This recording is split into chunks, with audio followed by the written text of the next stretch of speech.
మీకు ప్లేస్ లేదంటే చెప్పండి, మేము చేస్తాము. మీకు ప్లేస్ లేదా, పెట్టుకున్న ప్లేస్ లేకుండా చెప్పండి, చూస్తాం మేము.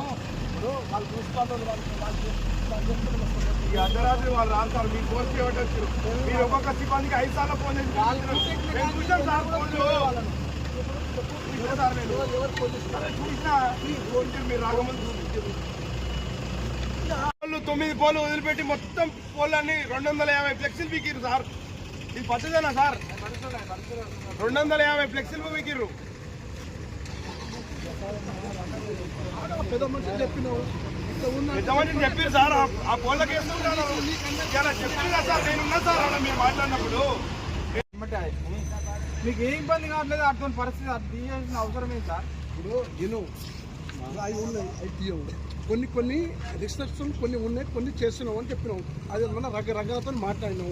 ఇక మళ్ళీ మీరు అందరూ వచ్చి న్యూసెన్స్ చేస్తే బాగుంటుంది. ఒక పెద్ద మనిషిగా ఒక రెస్పెక్ట్ ఒకటి మాట్లాడినాం అంతే.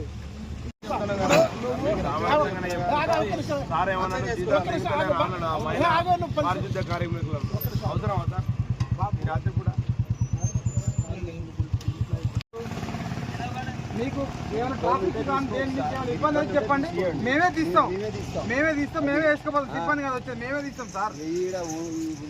మీకు దేనికి ఇబ్బంది అవుతుంది అసలు? అది మీకు ఏది ఇబ్బంది అవుతుంది, ఎక్కడ ఇబ్బంది అవుతుంది సార్ చెప్పండి సార్.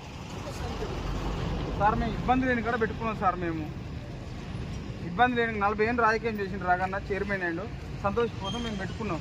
ఒక 20 రోజులు 1 నెల రోజులు ఉంచుకున్నాం సార్ మేము. అవి మీకేమైనా మీకు ట్రాఫిక్ కానీ మీ డిపార్ట్మెంట్ కానీ ఏమైనా ఇబ్బంది అయితే చెప్పుడు మేమే తీసుకుపోయి ఎక్కడ వెళ్ళినా అక్కడ వేసుకుంటాం సార్. మేము మేమెందుకు మాట్లాడతాం సార్? అక్కడ మాట్లాడారా చెప్పినావు, మంచిగా చెప్పావు. ఎందుకు వచ్చారు మీరు?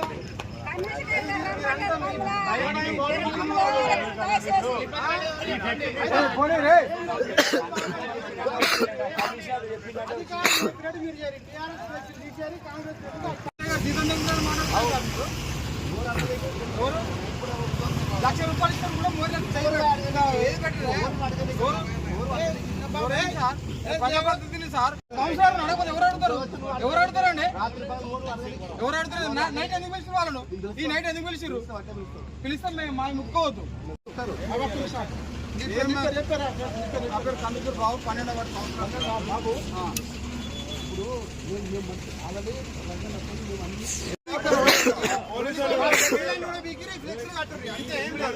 ఎందుకంటే మేము రూలింగ్ గవర్నమెంట్ లేవు. గెలిచిన తృప్తి లేకుండా ఓడిపోయిన వాళ్ళకే ఇంటుంటే గెలిచిన వాళ్ళ పరిస్థితి మరే కట్రి అందుకేగా